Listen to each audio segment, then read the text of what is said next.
స్తోత్రం. అందరూ స్తోత్రాలు చెల్లిస్తాం. హల్లెలూయా, హల్లెలూయా.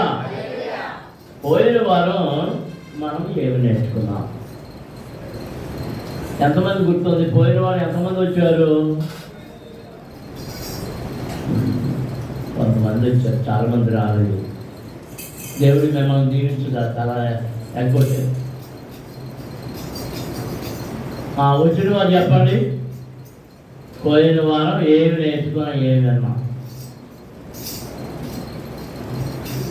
ఏం వచ్చామండి? పాటలు పాటలు విన్నామండి. మీరు ఏం చెప్పారు? నిద్రపోయామండి, పిల్లలతో ఆడుకున్నామండి, వెళ్ళిపోయామండి. మాకు తెలవదండి, మమ్మల్ని అడగండి. అయ్యానా మీకు? చెప్పండి, ఎవరో చెప్తున్నారు? ఎవరో చిన్న మాట అన్నారు. యెహోవా ఆజ్ఞ ఏం చెప్పండి?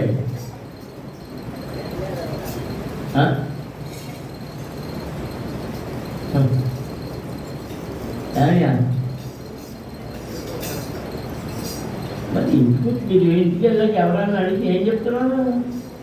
అడగడం మిమ్మల్ని అడగకముందే మీరు ఏదో చెప్పేస్తారు. ఇంటికి వెళ్ళిన తర్వాత మళ్ళీ వాక్యాన్ని చదువుకోండి అని చెప్తున్నాను. ఎంతమంది చదివారు? ఎవరు చదవలేదు. మా అమ్మ బాబు పట్టి పెంచగానే నాకు చదువు చేస్తుందా అన్నాడు వెనకటి పాపడు. అలా ఉంది ఈ పరిస్థితి.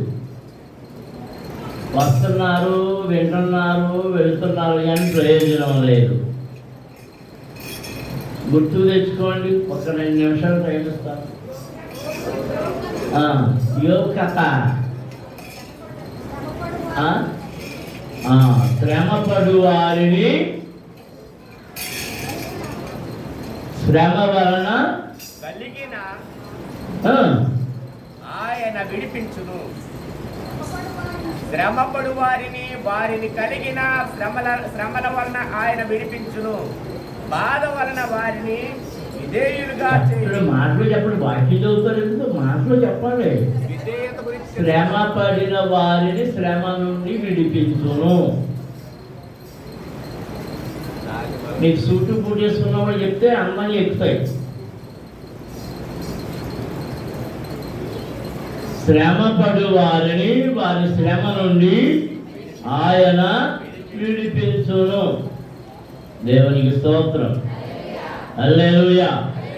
బాధపడు వారిని ఆ బాధ వలన వారిని విధేయులుగా చేయను. ఎవరికి విధేయులుగా చేస్తున్నాడు? ప్రార్థించే వారిగా వారిని మారుస్తున్నాడు.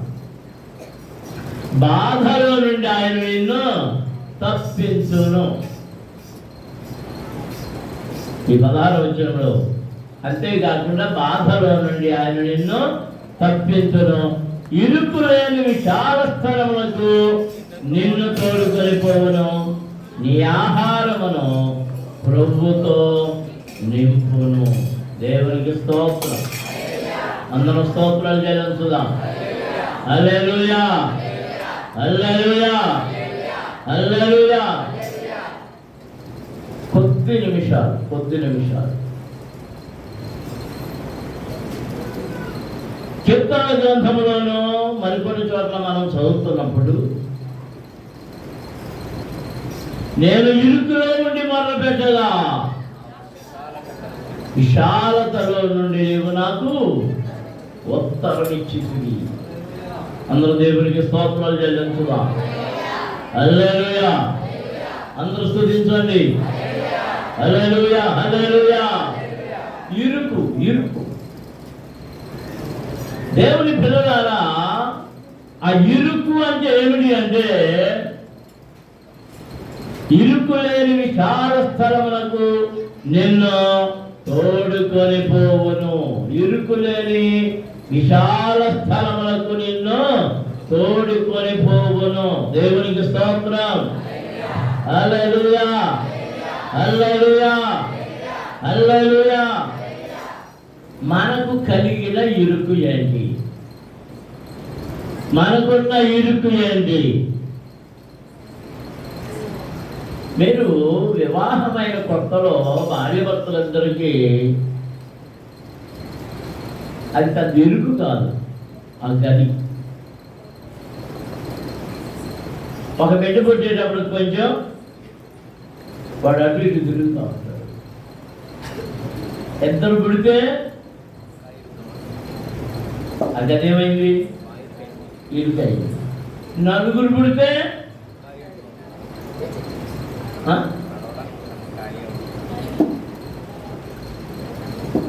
నేను మీ మాటని జ్ఞాపకం చేసుకున్నప్పుడు మన నుంచి ఆలోచిస్తున్నాను. పూర్వకాల బిళ్ళు చాలా పెద్దగా ఉండేవి, చాలా పెద్దగా ఉండేవి. చెన్నైలు ఎవరు అంటే ఆ గుడిసెలు ఒంటి నెట్రాలు వేసుకున్న వాళ్ళదే. ఆ పూరిపాకలు చాలీళ్ళు చాలా పెద్దగా. దాని గురించి ఆలోచన చేస్తే అంతంత పెద్ద ఇళ్ళు ఎందుకు కట్టారు అని అనుకుంటారు. ఒకసారి కుతుకులు మీటింగ్కి వెళ్ళారు అనపర్తి దగ్గర. అది మా పిన్ను ఉంటుంది, కుతుకులు రామారావు. అదే నా పాస్టర్ గారు పిలిచాడు, నేను వెళ్ళాను. అయ్యారు ఒక రెడ్డి గారి ప్రార్థన చేయాలి, మీరు వచ్చినప్పుడు తీసుకురమ్మన్నారు అన్నాను. తీసుకెళ్ళాను. ఆ లోపలికి వెళ్ళిన కాంపౌండ్లోకి వెళ్తారు. ఇంటి లోపలికి వెళ్ళాక ఆ ప్రార్థన చేయడానికి వెళ్ళిన స్థలానికి ఇంచుమించు 1:20 నిమిషాలు నడిచాను. గదుల్లోనే అన్ని గదులే.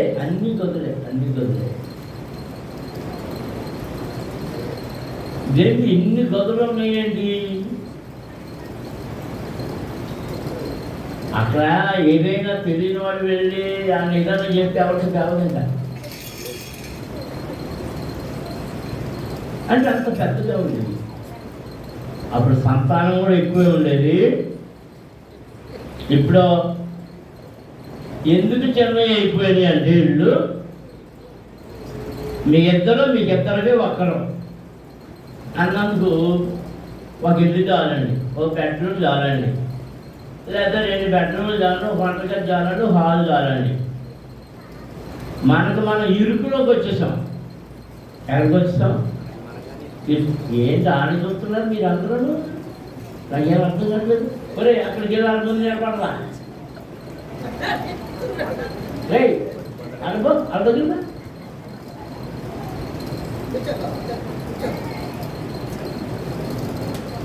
అది ఇప్పుడు పైకి ఎక్కడున్నాడు బాధ్యనాడు మీకు.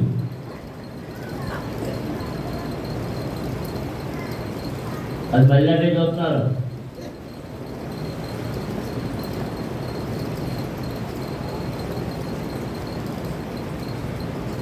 ఇరుకు అనేది మీరు అప్పుడప్పుడు న్యూస్లోనో పేపర్లోనో చదువుతారు, వింటారు. కొన్ని చోట్ల బోర్ బావులు తవ్వి వదిలేసి నీళ్లు పర్లేదని మరో చోటకు వెళ్ళిపోతారు. అలాంటి చోట చిన్నపిల్లలు జారిపోతున్నారు. 3 ఏళ్ళు 2 ఏళ్ళు పిల్లలు జారిపోతున్నారు. వాటి చాలాసార్లు ఆ పిల్లలు బ్రతికి బయటకు రావాలి. ఎందుకంటే కొన్ని 100 అడుగులు లోపలికి వెళ్ళిపోతున్నారు. వాళ్ళు ఊపిరి పీల్చడమే, గాలి వెళ్ళడమే కష్టం. అప్పుడు వాళ్ళు ఎలాంటి స్థలంలో ఉన్నారు చెప్పాలి? ఇరుకులో. వాళ్ళు బ్రతకాలంటే ఎక్కడికి రావాలి? విశాలతలోనికి రావాలి. విశాలతలోనికి. మరి మనము ఏ ఇరుకులో ఉన్నాము? శ్రమలు అనే ఇరుకులో, ఇబ్బందులు అనే ఇరుకులో, అనారోగ్యములు అనే ఇరుకులో, బలహీనతలు అనే ఇరుకులో, అప్పుల బాధ అనే ఇరుకులో. దేవునికి స్తోత్రం. హల్లెలూయా. ఇరుకులో నుండి మొదలుపెట్టగా ఆయన ఏం చేస్తున్నాడు? విశాలమైన చోటు నుండి నీకు జవాబిస్తున్నాడు. బాధలో నుండి ఆయన నిన్ను తప్పించను, ఇరుకులేని విశాల స్థలములకు ఆయన నిన్ను తోడుకొని పోవును. అందరం దేవునికి స్తోత్రాలు చెల్లించుగా. హల్లెలూయా. యోబు ఇరుకులో పడిపోయాడు. ఆ ఇరుకు ఎవరు కలుగజేశారు? అపవాది. అపవాది దేవుని దగ్గర అనుమతి తీసుకుని ఇరుకును కలుగజేశాడు. మనం చాలాసార్లు మనకు కష్టాలు వచ్చినప్పుడు, బాధలు వచ్చినప్పుడు, ఇబ్బందులు వచ్చినప్పుడు దేవుడికి కష్టాలు పెట్టాడు అంటాం.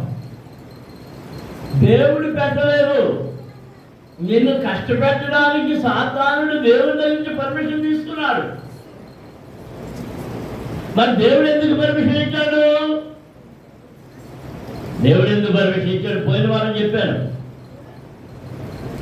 యోబును కష్టపెట్టడానికి ఎందుకు పర్మిషన్ ఇచ్చాడు? అది అతని భక్తిలో నిగ్గు తేలడానికి, అతని భక్తి ఇంకా మెరుగుపడడం కోసం. దేవునికి స్తోత్రం. హల్లెలూయా. చూడండి, చాలా మంది దగ్గర నీ దగ్గర బంగారపు వస్తువులు ఉంటాయి, చాలా కాలం నుండి ధరిస్తున్నారు. కొన్నిసార్లు మోడల్స్ నచ్చగా ఇది మార్చుకోవాలని అనుకున్నారు. ఇప్పుడంటే షాపింగ్కి వెళ్ళిపోయి అది మార్చేసి వేరే తెచ్చేసుకుంటున్నారు. పూర్వకాలం ఏం చేసేవారంటే ఊళ్ళో ఉన్న కంసాల దగ్గరకు వెళ్ళేవారు, దీన్ని మార్చండి అనేవారు. దాన్ని మార్చడానికి కంసాలు ఏం చేసేవాడు అంటే కొలిమి ముట్టించి ఆ కొలిమిలో ఈ బంగారాన్ని వేస్తే ఆ బంగారం ఏమైపోయింది? కరిగిపోయింది. బంగారం కరిగిపోయింది. మోసలో వేయాలి బంగారాన్ని కానీ, వెండిని కానీ, రాగి కానీ, ఇవన్నీ మోసలో వేయాలి. అవి కరిగి నీరులా మారిపోతుంది.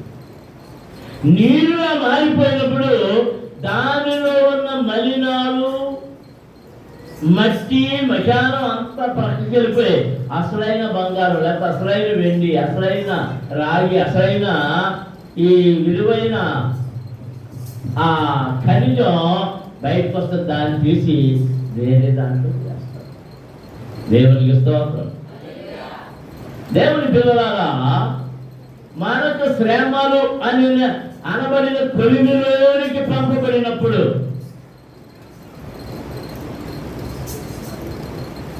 ఆ కొలిమిలో మండుతూ ఉంటే నీలో ఉన్న అసలైన బంగారమో, వెండో, రాగో,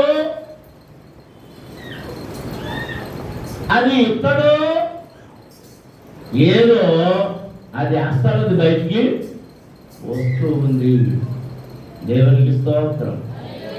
అందులో స్తోత్రాలు చెల్లించుదాం. హల్లెలూయా.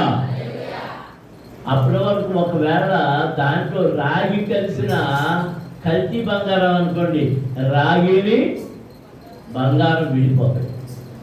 ఒకవేళ వెండి కలిపాడు అనుకోండి, ఆ వెండి బంగారం విడిపోతాయి. దేవునికి స్తోత్రం. నీకు శ్రమ కలిగినప్పుడు, నీకు విశాలతలో నుండి దేవుడు నీకు జవాబు ఇవ్వాలంటే, విశాలతలోనికి నేను తోడుకొని పోవాలంటే నువ్వు మోకాళ్ళ ప్రార్థన చేయాలి. దేవునితో సహవాసములో పెరగాలి. దేవునికి స్తోత్రం. అందరూ స్తోత్రాలు చెల్లించుదాం. హల్లెలూయా. యోబు అదే నేర్పాడు మనకు. తన పిల్లలు చనిపోయినా దేవుని దూషించలేదు. అందరూ ఒకసారి చనిపోయారు, 10 మంది పిల్లలు. తన ఆస్తంతా శత్రువులు వచ్చి ఎత్తుకొని పోయినా దేవుని దూషించలేదు. తన ఆరోగ్యమంతా పాడైపోయి శరీరం కుళ్ళిపోయినా దేవుని మాత్రం దూషించలేదు. అతను ఏమన్నాడు, నాలో ఏదో అపరాధమన్నందు చేత దేవుడు నన్ను శిక్షిస్తున్నాడు. ఆయన మేలు పొందడానికి మాత్రమే అర్హులమా? ఆయన కీడు చేసినప్పుడు దానిని అనుభవించగలదా? మనం అనుభవించాలి. దేవునికి స్తోత్రం. అందరూ స్తోత్రం చెల్లించుదాం. గట్టిగా దేవుడిని స్తుతించండి. హల్లెలూయా, హల్లెలూయా. దేవుని పిల్లలారా, భక్తులైన వారికి కూడా శ్రమలు కలుగుతాయి. మనం అనవసరమైన ప్రశ్నలు వేస్తాం. అది భక్తుడు, సేవకుడు ఎందుకు కలగాలి అంటే, నీలో ఎవరు ప్రవేశించారంటే సాతానుడు ప్రవేశించి ప్రశ్నలు చేస్తున్నాడు.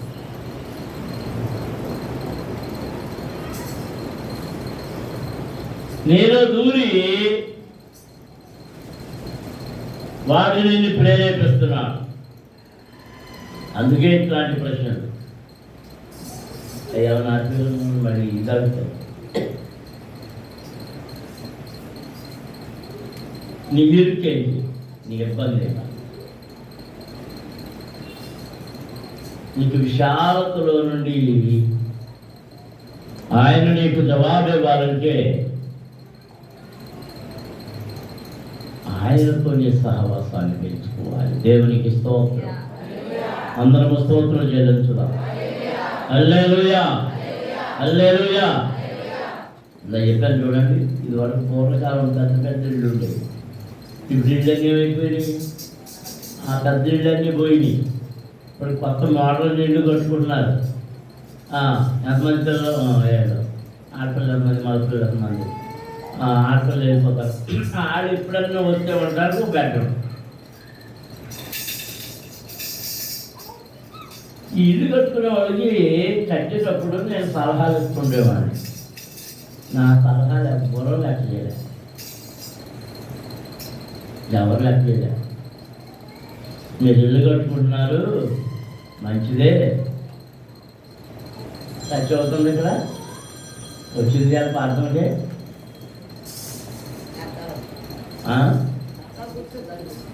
జయబాబు గారు ఉన్నాడా? వాళ్ళకు కూడా చెప్పాను, వీళ్ళెక్కడ అన్నప్పుడు ఎవరు రాలేదా? అది పెళ్ళిళ్ళు చేసేస్తున్నారు మీరు. ఆ ఇద్దరు పెళ్ళిళ్ళు అయిపోయిన తర్వాత వాళ్ళిద్దరూ చెరువు గదిలో చెరువు పాటలో కాపురం ఉంటారు. మీరు ఎక్కడ ఉంటారు? మీరు ముందుగానే పైన ఒకటి వేసుకోండి అంటే. మరి జయబాబు గారి కథనం సాగదు సార్, సత్యవతి గారి కథనం కదా.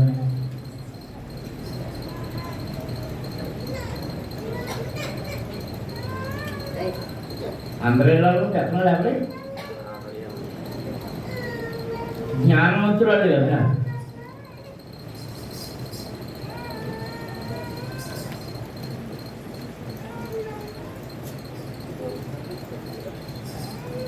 సరే, పెళ్ళిళ్ళు అయిన తర్వాత ముందులో బాగానే మా అమ్మ ఎక్కడ ఉంటుంది, గది గదిలో ఉంటుంది, అలా ఉంటుంది, ఇలా ఉంటుంది, మా నాన్న ఎక్కడ ఉంటాడు అని చెప్తారు. పిల్లలు పుట్టిన తర్వాత వాళ్ళకి ఎదుగుతుంటే పిల్లలు పెద్దోళ్ళు అవుతున్నారు, ఎక్కడ ఉంటారో మీరు బయట పెట్టుకోండి. వరండా, ఆ వరండా కూడా కావాలిగా బొమ్మలో మంచం వంట వేస్తారు. అక్కడి నుంచి వాన వస్తుంది, వెనకెళ్ళలో అంటే ఆ స్థలం ఏమైపోయింది అలాగే చెప్పండి. ఇరుకు కలిగిన స్థలము ఒకటి మా మెరుగు చెప్పండి. ఈ స్థలము ఇరుకుగా ఉన్నది. దేవుని మార్గం ఇరుకైనది. ఈ స్థలం ఇరుకుగా ఉందే, కొంచెం పెద్దగా వేసుకుంటాం. ఎలీషా గారు చేసింది. అయ్యా మేమున్న స్థలం ఇరుకుగా ఉంది,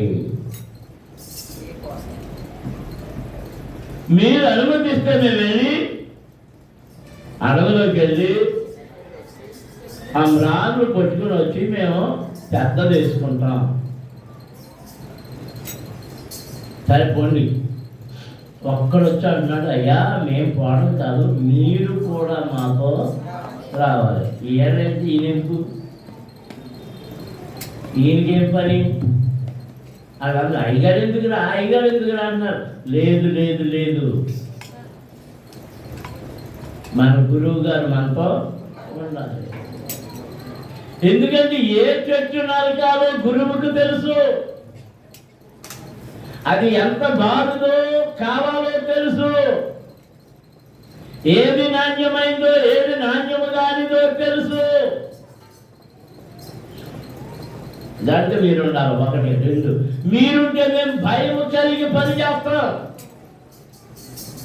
మెలకువ కలిగి పని చేస్తాం, ఒళ్ళు దగ్గర పెట్టుకుని పని చేస్తామయ్యా. లేకపోతే మేము ఎవడ ఇద్దరు ముగ్గురు పని చేస్తున్నాం కదా వదిలేసి మేము అలా తలాపూరి తిరుగుతాం. మూడోది, ఒకవేళ మాకేదైనా బలహీనతకు సంబంధించిన, క్షోతకు సంబంధించిన, ఏది సంబంధించిన సలహా ఇవ్వడానికి, మమ్మల్ని ఆదరించడానికి మా గురువు మాతో ఉన్నారు. దేవునికి స్తోత్రం. హల్లెలూయా హల్లెలూయా. పడుతున్నారు, అందరూ పడుతున్నారు.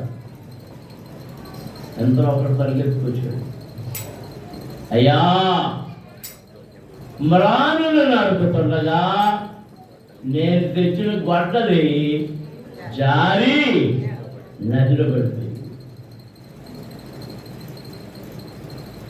నా గొడ్డలైతే ఏ ఇబ్బంది లేకపోను. ఏ గొడ్డలు తెచ్చాను? ఎవరితో అడిగి తెచ్చాను అయ్యా, అడిగి తెచ్చాను. దేవునికి స్తోత్రం. హల్లెలూయా హల్లెలూయా. ఎలీషా గారు వెళ్ళాడు, ఒక కొమ్మ విరిచాడు, దాంట్లో పడేశాడు, ఆ నదిలో పడేశాడు. నదిలో పడేయగానే ఈ కొమ్మ వెళ్ళి ఆ నదిలో పడిన గొడ్డల్ని కూడబెట్టుకురాకొచ్చింది. పోగొట్టుకున్న గొడ్డలి సంపాదించుకోవడానికి ఎవరి దగ్గర ఉండడం వల్ల వీలైంది? నీవు సంఘములో నిలిచి ఉండి దైవజనుని మాటలు, దైవజనుని నడిపింపులో ఉంటే నీవు పోగొట్టుకున్న ఆత్మ, నీవు పోగొట్టుకున్న రక్షణ, నీవు పోగొట్టుకున్న కృప, నీవు పోగొట్టుకున్న దర్శనాలు, నీవు పోగొట్టుకున్న ఆత్మీయ స్థిరత మరలా తిరిగి పొందుకోవడానికి ఆయన సలహాలు, ప్రార్థనలు అవసరము. దేవునికి స్తోత్రం. హల్లెలూయా హల్లెలూయా. నీ దేవుడు గాని నీ గురువు గాని నిన్ను ఎక్కడ తీసుకెళ్తారంటే ఇరుకు స్థలములో నుండి విశాలతలోనికి, విశాలతలో. దేవునికి స్తోత్రం. అందులో స్తోత్రాలు చెల్లించుదాం. హల్లెలూయా హల్లెలూయా. నేను నా నుంచి చెప్తామని మర్చిపోతున్నాను. విశ్వాసులారా, పిల్లలారా, మీ పిల్లలు పెద్దోళ్ళు అయిపోయారు. పట్టుకునే ఇళ్ళేమో చిన్నగా అయిపోయినాయి. ఇప్పుడు మీరు ముసలోళ్ళు అయిపోయారు. నడు నొప్పులు, కాళ్ళ నొప్పులు, కీళ్ళ నొప్పులు అని మిమ్మల్ని పైకి దూసేస్తున్నారు. ఎక్కడ ఉండాలో మీరు తెలుసుకోలేదు. మీరు భయపడాల్సిన పని లేదు. మీకు ఒక ఆశ్రయ స్థానం ఉంది. అదేదో తెలుసా? మందిరమే, ఈ స్థలమే, ఈ గ్రౌండే. నేను వచ్చేది మీ పిల్లల బొమ్మన్నా భయపడాల్సిన పని లేదు, మీ ఆయన బొమ్మన్నా భయపడాల్సిన పని లేదు, మీ ఆవిడ బొమ్మన్నా భయపడాల్సిన పని లేదు. ఆవిడ ఎవరు బొమ్మంటారు? ఆవిడే ముందు బొమ్మంటారు. అనరా అనరా? చాకరీ చేయలేక మేమే పోతా ఉంటారండి. వాళ్ళు పొమ్మంటారా మనల్ని? మరి ఎవరి వాళ్ళు ఏం చేయాలి? చేయాలి అని అలాగే అవుతుందండి.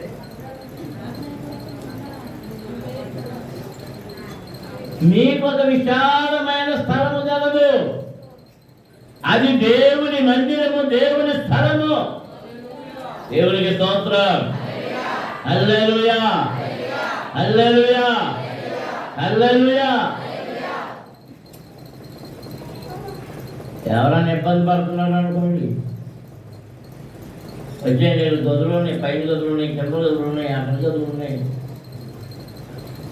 మా నాగమణప్ప ఉంది, ఆడ మీరు నాగమణప్ప మీరు కలిసి ఒడ్డుకి వెళ్ళేద్దరు కానీ చంద్రముఖ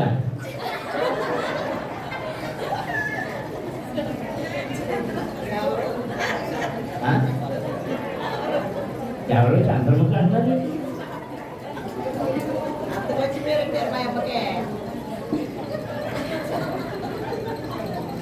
ఒకవేళ మీరు వండుకోలేకుండా మీకు ఇబ్బందిగా ఉంటే మేము వంట చేసుకోలేము అని అనుకుంటే వంట మనిషిని పెడతాను నేను, ఏం భయపడకండి. మీకు తోడుగా ఎవరున్నారు? ఎవరు? దేవుడు తోడుగా ఉన్నాడు.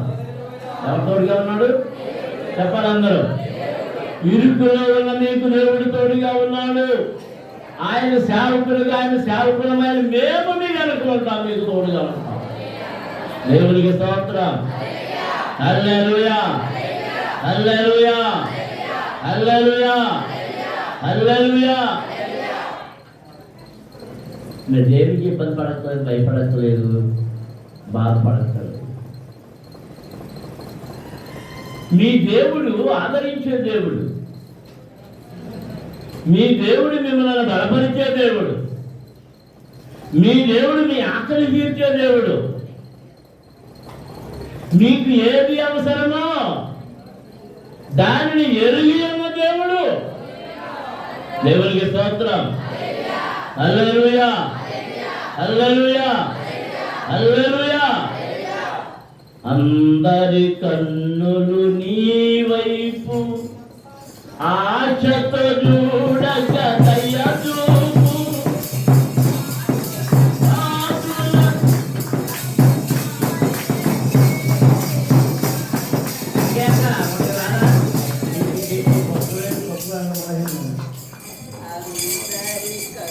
అందరు కన్నులు ఎవరి వైపు చూస్తే ఆ పుస్తకం చేయడం నేనన్నా పడతాను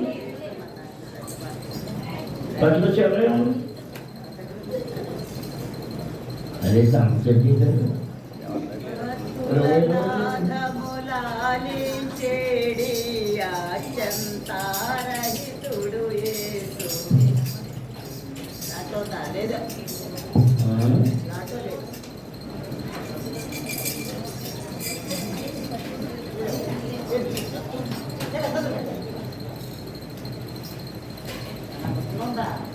అందరి కన్నులు నీ వైపు ఆశతో చూడక దయ చూపు.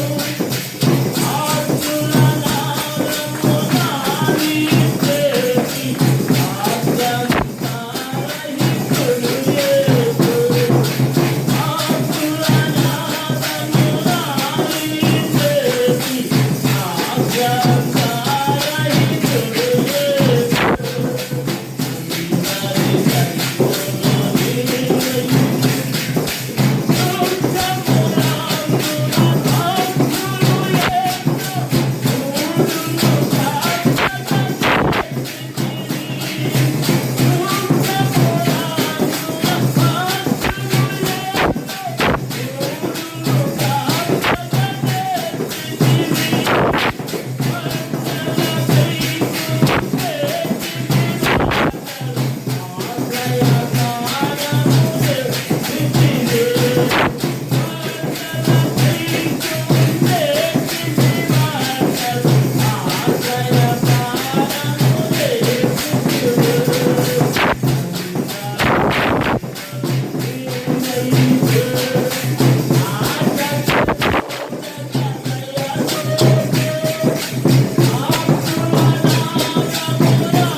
చిన్నప్పటి పాట.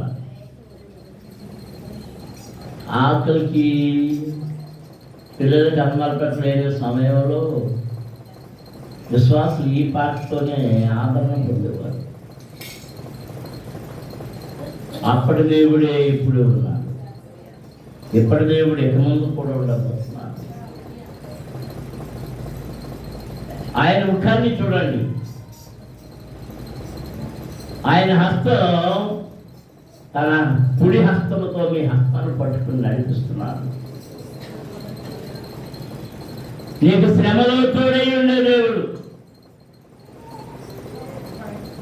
అపాయములో తోడై ఉండే దేవుడు. నీవు అగ్నిలో పడి వెళుతున్నా జ్వాలలు నిన్ను కాల్చగలవు. వరదలు వెళుతున్నా వరద జలములు నిన్ను ముంచెత్తినా అవి నిన్ను ఏమీ చేయలేవు. అన్న దేవునికి స్తోత్రం. హల్లెలూయా, హల్లెలూయా. ఆయన నమ్ముకొనదగిన సహాయకుడు. నువ్వు ఇరుకులో నుండి మొదలుపెడితే విశాలతలో నుండి జవాబిచ్చే దేవుడు. మరొకటి చెప్తున్నాడు, ఊరుము దాగు చోటులో నుండి ఆయన నీకు ఉత్తరం ఇచ్చేవాడు. దేవునికి స్తోత్రం. ఊరుము ఎక్కడ దాగింది చెప్పండి? ఆకాశములో. ఊరిమేమన్నా వస్తువా? కాదు కాదు. ఆకాశములో మేఘము కలిసినప్పుడు వచ్చే మెరుపు ఆ రెండు రాపాడినప్పుడు వచ్చే శబ్దం ఉరుము. దేవునికి స్తోత్రం.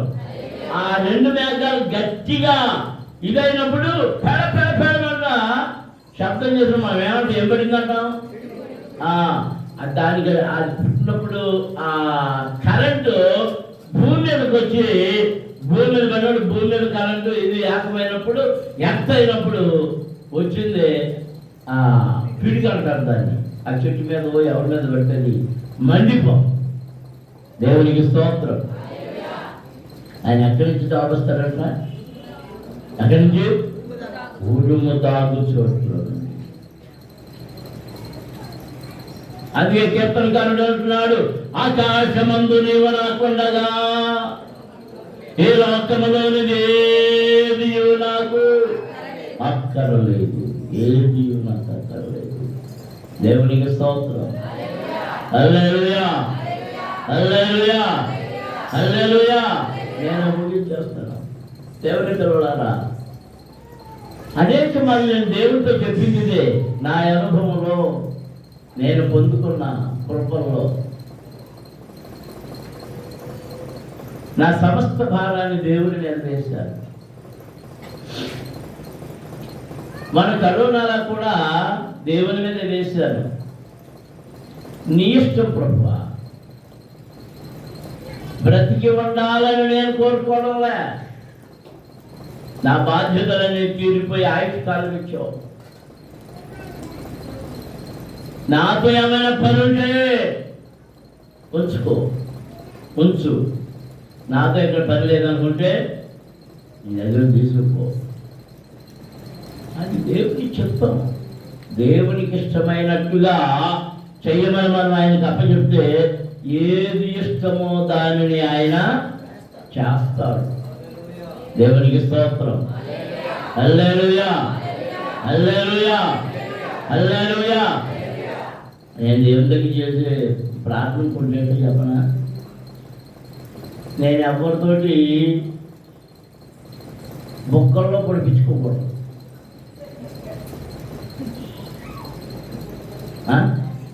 ఎప్పుడు పడుతారు బుట్టల్లో? మంచం మీద పడిపోయినా ఉంటుంది. ఇది చేయాల సత్నాంకాలు ఆయన మా ఆవిడ పడవచ్చు. అయ్యయ్యో, అది మనమనే పడుతుందో అని పడదా?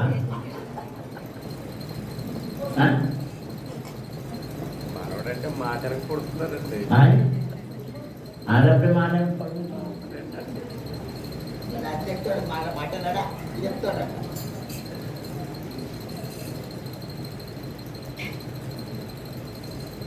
ఏ వ్యక్తి అయినా తనకు తాను లేచి పని చేసుకోలేకపోతే ఇప్పుడు వాళ్ళకి ఎలా ఉందంటే ఎవడు చేస్తాడు అని. కానీ నువ్వు పుట్టినప్పుడు తల్లి గర్భంలో నుండి వచ్చినప్పుడు నేను సాకింది ఎవరు? నీ తల్లి కాదా? నీ మలమూత్రాలన్నీ శుభ్రం చేసింది ఎవరు? నీ దేహాన్ని శుభ్రం చేసింది ఎవరు? నువ్వు ఎదిగే వరకు నీవు కుటుంబాన్ని ఏర్పరచుకునే వరకు నిన్ను కంచి కదా రెప్పలా కాచుకునేది ఎవరు? నీ తల్లి, నీ తండ్రి కదా. ఇప్పుడు వాళ్ళు నీకు ఏమైపోయారు? భారంగా ఉన్నారా? మరి నువ్వు భారం అనుకుంటే కడుపులో ఉండగానే నేనేం చేసినావు? చెప్పేసినే మీ అమ్మ. అది తెలుసా? ఆ తల్లుల్ని, ఆ తండ్రుల్ని ఈ పేపర్లో వార్తలు విన్నప్పుడు చాలా విచారం కలుగుతుంది. నేను ఇప్పటికీ ఒక్కొక్క రాత్రి ఏడుస్తుంటాను.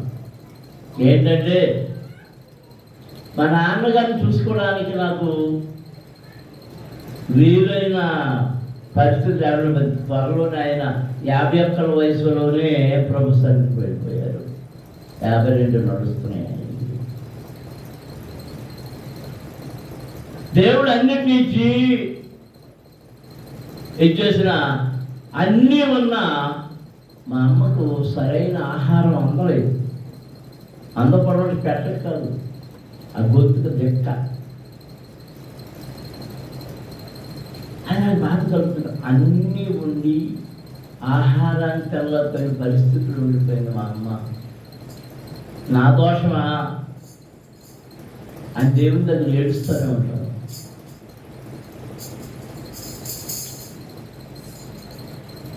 వాళ్ళకి లేకపోయినా అమ్మా నన్ను క్షమించు అని అడుగుతూనే ఉంటాను. నాన్నగారండి నన్ను క్షమించండి అని మన బాధ్యత. తల్లిదండ్రుల ఎడల ప్రతి వాళ్ళు బాధ్యత కలుగుతారు. ఈరోజు మీరు ఎలా ఉన్నారు అంటే టిప్ టాప్గా తిరుగుతున్నారంటే, చదువుకున్నారంటే, ఉద్యోగాలు చేస్తున్నారంటే, ఏదైనా గొప్ప గొప్ప స్థితిలో ఉన్నారంటే నిన్న స్థితికి తెచ్చింది ఎవరు? నిన్ను మోసింది ఎవరు? నిన్ను కన్నది ఎవరు? నిన్ను మోసింది ఎవరు? నీకు తిండి తినిపించింది ఎవరు? నువ్వు తిండి తినకుండా పరుగు లేకుంటే బతిమాలి, బామాలి, అలా చెప్పి ఎలా చెప్పి చందమామ రావే, బిల్లి రావే అంట ఆ పాటలన్నీ పాడి, జాల పాటలు పాడి నువ్వు ఎందుకు ఏడుస్తున్నావు తెలియకపోతే తాను ఏడ్చింది నీ తల్లి. తెలుసా మీకు? ఆడపిల్లలైన మగపిల్లలైనా సరే అలాంటి తల్లిదండ్రులు వృద్ధాప్యంలోకి వచ్చిన తర్వాత వాళ్ళు విడిచిపెట్టేస్తే వాళ్ళు ఎక్కడికి పోతారు? వాళ్ళకి ఆశ్రయం ఎవరు? ఆశ్రయం ఎవరు? ఆహారం ఎవరు? ఇంకా నయం ప్రభుత్వం కొంచెం పెన్షన్ ఇస్తుంది కాబట్టి అంతకుముందు ఏ పెన్షన్ లేనప్పుడు రాజశేఖర రెడ్డి వచ్చిన వాడికి వచ్చినటువంటి పెన్షన్ అందుకు మొట్టమొదటి 50 రూపాయలు పెన్షన్, తర్వాత 200 70 అలా ఇప్పటికి ఎంతకు వచ్చింది? ఇది ఇప్పుడు 4000కి వచ్చింది. అంటే వాళ్ళ రోజువారీ భోజనం చేయడానికి వాళ్ళకి ప్రభుత్వం చేత దేవుడు సమకూరుస్తున్నాడు. కొంతమంది అయితే ఆ రాగానే పెన్షన్ డబ్బుల కోసం వచ్చేసి కూర్చుంటారు. ఆ అమ్మ చేతుల నుంచి, నాన్న చేతుల నుంచి లాగేసుకుని పట్టుపోయి ఎక్కడ రంభా వయసు, మేనకా వయసు, తిలోత్తమ వయసు ఏవి ఉన్నాయి, ఆడపోయి అక్కడ డ్యాన్స్ చేస్తుంటారు. మొన్న ఫేస్బుక్లో చూశాను, వాడు కొత్త డ్యాన్స్ చేస్తున్నాడు. మంది ఎక్కువైంది, కొత్త రకం డ్యాన్స్. ఇంకొకనేమో ఆ మందు షాపు దగ్గరికి తీసుకెళ్ళి ఏంటి షాల్వా వేసి పొలం వేసి ఇచ్చేస్తున్నాడు. ఏంటంటే మెయిన్ కస్టమర్ అంటాయి అంతలో ఎక్కుకుంటాడంట. ఏ డబ్బులు పెట్టి అన్నీ పిల్లలకి ఇచ్చే డబ్బులు, భార్యకి ఇచ్చే డబ్బులు, అమ్మ నాన్నకు వచ్చే పెన్షన్ ఇవన్నీ బట్టి లేమనుకుంటున్నాడు. ఇవన్నీ తీసుకుని కూడా తల్లిదండ్రులను హింస పెట్టేవాళ్ళు, బాధ పెట్టేవాళ్ళు ఉన్నారు. ప్రభువుని నమ్మరించినందుకు తిట్టేవారు ఉన్నారు. ఆదివారం ఆరాధనకి వెళ్తున్నందుకు దేవునికి సంఘం యొక్క విధిని బట్టి ఆ బియ్యము కానుక ఆ చందా తీసుకుని వెళ్తారంటే అవి పెట్టకపోతే మీ పాట చచ్చిపోతానా అనేవాళ్ళు ఉన్నారు. పాట చచ్చిపోతాం, దేవుడు చచ్చిపోతాం వాడు పాటనే. ఎందుకంటే ఆ పాటలు అన్నప్పుడు ఆయన సేవకుడు. ఆ సేవకుని పోషించవలసిన బాధ్యత ఎవరిది? ఇప్పుడు ఆవులని, మేకలని, గేదెలని, కుక్కల్ని, నక్కల్ని ఎందుకు పెంచుతారు? ఆయనకి అంగన జరా నువ్వు గేదెని ఎందుకు పెంచుతావు? అది తలకొత్త నిన్ను పడవమనా?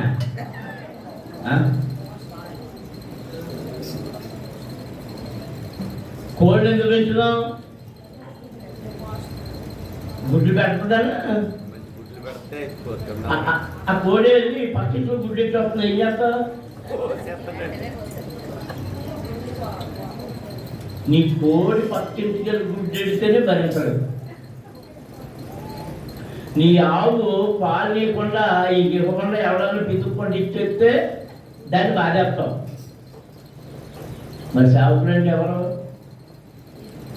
వాక్యమని ఆహారము చేత నిన్ను పోషించి ఆలనా పాలనా చేసేవాడు. నాటి పోషణ కావాలి కదా.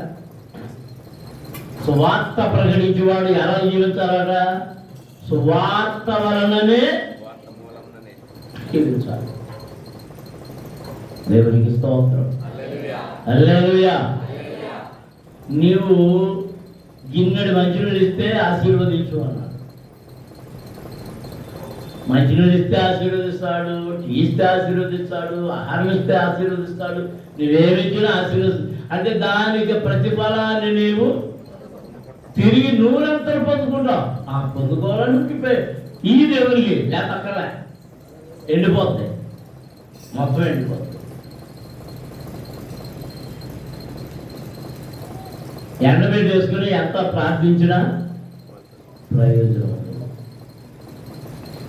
నువ్వు ఇరుకులో ఉన్నప్పుడు, నువ్వు బాధలో ఉన్నప్పుడు, నువ్వు వ్యాధిలో ఉన్నప్పుడు, నువ్వు వేదనలో ఉన్నప్పుడు, దుఃఖంలో ఉన్నప్పుడు, కష్టంలో ఉన్నప్పుడు ఆయన నిన్ను విశాల స్థలములకు తీసుకుని వెళ్ళి విశాలత కలగజేస్తూ ఉన్నాడు. అందరూ స్తోత్రాలు చెల్లించండి. హల్లెలూయా, హల్లెలూయా. వేసవికాలం వచ్చిందనుకోండి, భయంకరంగా నొక్కపోతుంది అనుకోండి, చిన్నపిల్లలు ఏడుస్తున్నారు అనుకోండి, ఇంట్లో కరెంటు పోయింది, ఫ్యాన్లు ఇప్పుడు పోయినట్టు ఇప్పుడు కరెంటు పోయింది, ఫ్యాన్లు లేదు. అప్పుడు ఏం చేస్తారు పిల్లల్ని? చెప్పండి. 4 దుప్పట్లు చుట్టి పెట్టాడుకోవాలి. ఏం చేస్తారు? దప్పలు ఎత్తుకొని బయటకు తీసుకొచ్చి అవసరం నీ పైకి చెందుతో విసురుతావు. దేవుడు నిన్ను అలాగూ ఆదరించేవాడు. మోకరించండి, ప్రార్థన చేసుకుందాం. ఆయన నిన్ను ఆదరించేవాడు. నీ కష్టములో, నీ బాధలో, నీ వ్యాధులలో, నీ దుఃఖంలో, నీ కళ్యాణంలో దేవుడితో చెప్పుకో. ఆయన తన దూతను పంపుతూ ఉన్నాడు. నిన్ను విశాలతలోనికి నడిపిస్తున్నాడు, ఇరుకు నుండి తప్పిస్తూ ఉన్నాడు. హల్లెలూయా, హల్లెలూయా. అందరూ స్తుతించాలి. హల్లెలూయా.